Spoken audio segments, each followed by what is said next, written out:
Hello everyone, welcome to the last month of Prime Gaming. It's December and big shock, we don't have any holiday themed games this month, but let's see what we have waiting for us.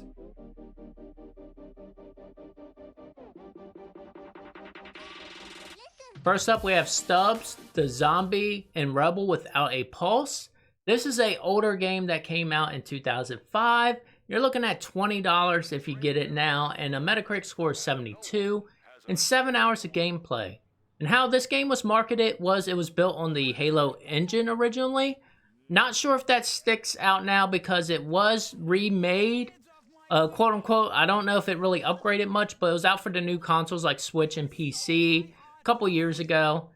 But pretty much you play as Stubbs, who's a salesman, and this game just starts out crazy. You see Punch Bowl and how they're a modern civilization, how you would expect modern civilizations to look from the 50s perspective. And you wake up and start attacking people. It fills in a little backstory as you go on, but I won't go into too far on that. But you do end up finding Miss Monday, who your character tries to hunt down. Very simple controls. You have melee. You can drive vehicles, pretty basic on that aspect. And then you had some cool features. You had a grenade, which like you would pull out your pancreas or something and throw it out.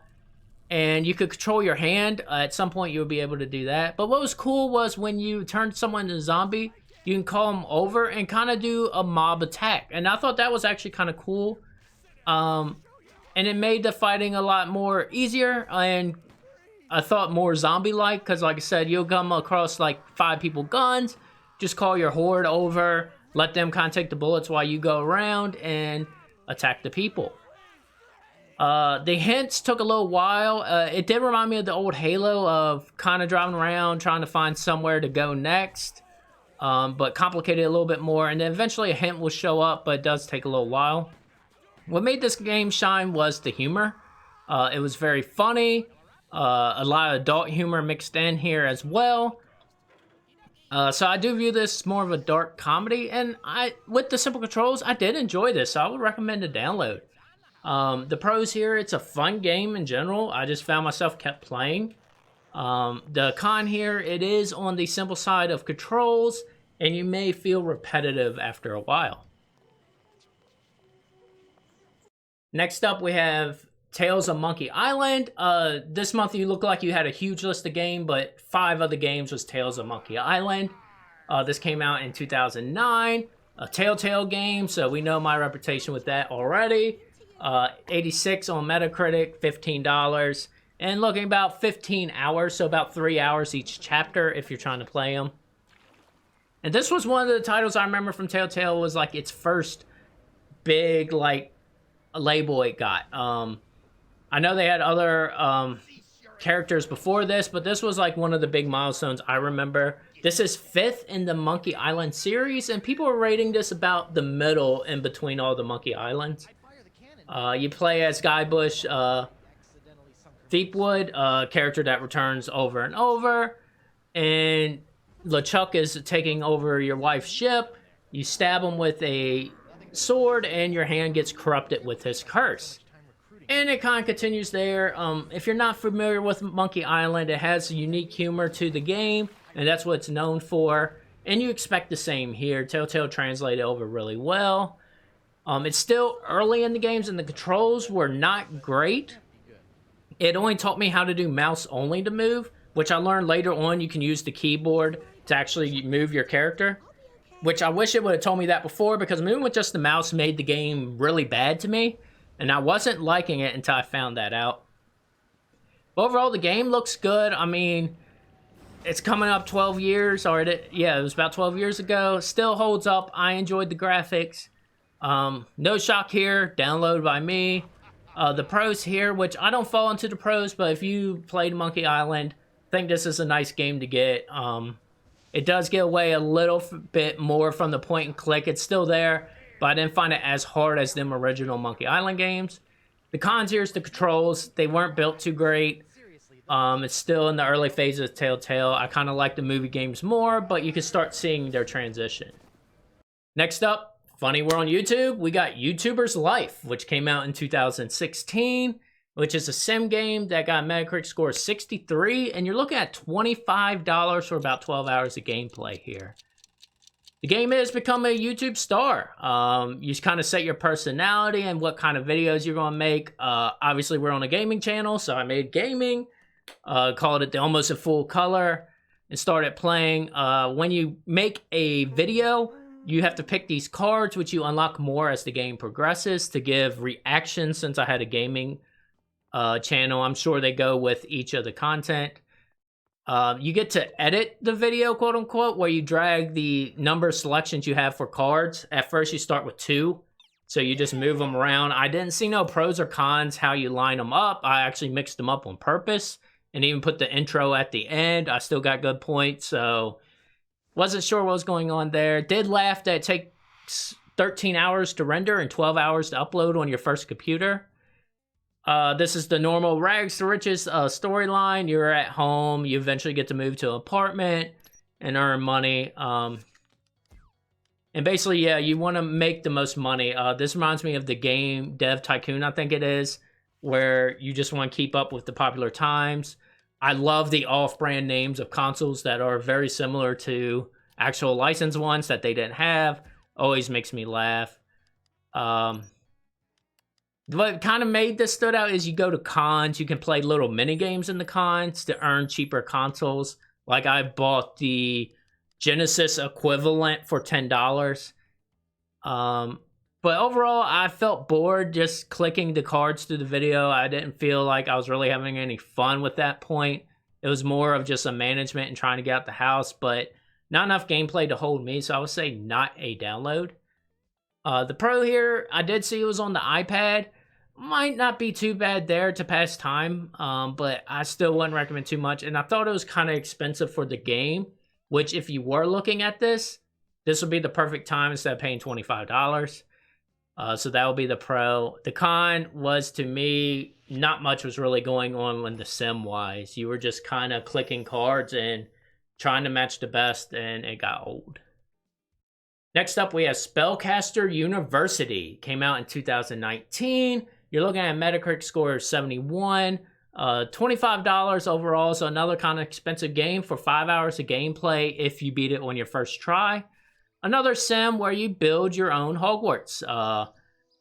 So basically you add rooms to the school. Each room has special abilities and different magic you can learn. And you build your school and what type of magic you want to be known for. You also have houses. You start with 2 at the beginning and you can unlock more and more. I was just picking random names. And again, you want your school to kind of probably focus on 1 or 2 different magics. The graphics are odd. It does give off the beta feel, but I kind of liked it. I thought it was cool how the characters looked after a while. And I thought that was unique. It seems random on stats. Events will happen. Everything had a negative to it pretty much. Some things had just a positive. But I felt like I was just shifting through what negative was the least and not sure what was really going on. There was a mix of confusion.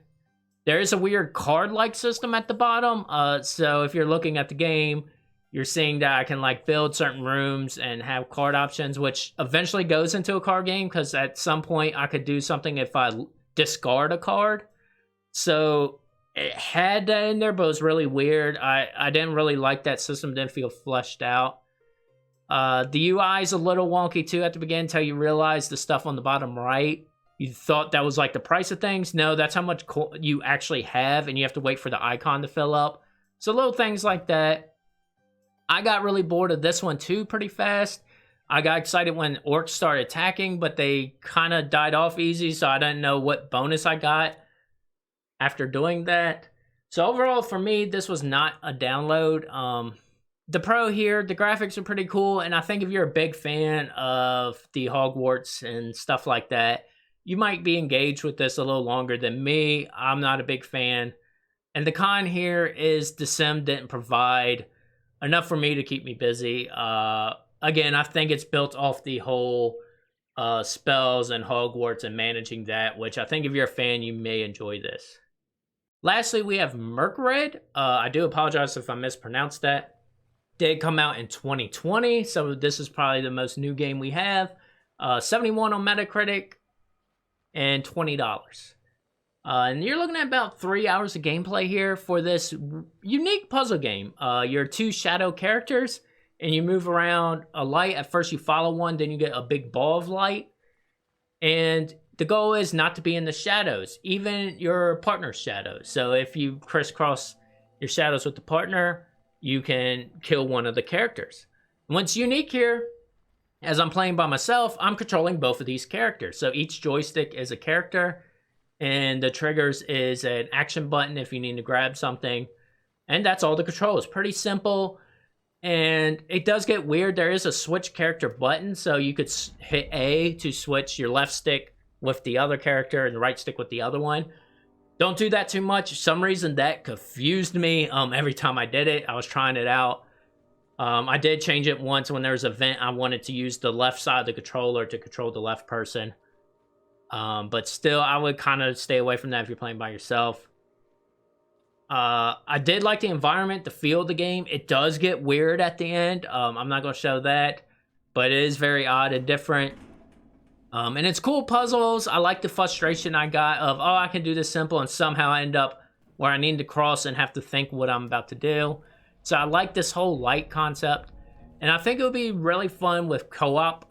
If you have a second player to play, I think you'll have a lot more fun time. But one player wasn't that bad. So I will say this is a download. I like this experience. It was different. And again, the pro here, it's a cool co-op game. It's not very long, so it is something you can probably play in one night or 2 nights and be done. Cons here, it is just a puzzle game. Like I said, basically you have a move and grab button, and that's all you have. So if you're looking for something outside of that, this game is not for you. Well, this does it for 2021. We've been through a lot of Prime Gamings this year. I don't know if I really have a standout. For this month, though, my standout will be Stubbs. Some reason I enjoyed that game. Maybe it was the feel of like an Xbox game and just how funny it was. It was just weird. I can't explain half the stuff going on in there. So that would be my game pick for this month. I hope you enjoyed 2021. Hopefully next year things will be a little better and we'll be able to get some more new games that are enjoyable. So hope you enjoyed this month. Let me know in the comments what your favorite game was. Peace.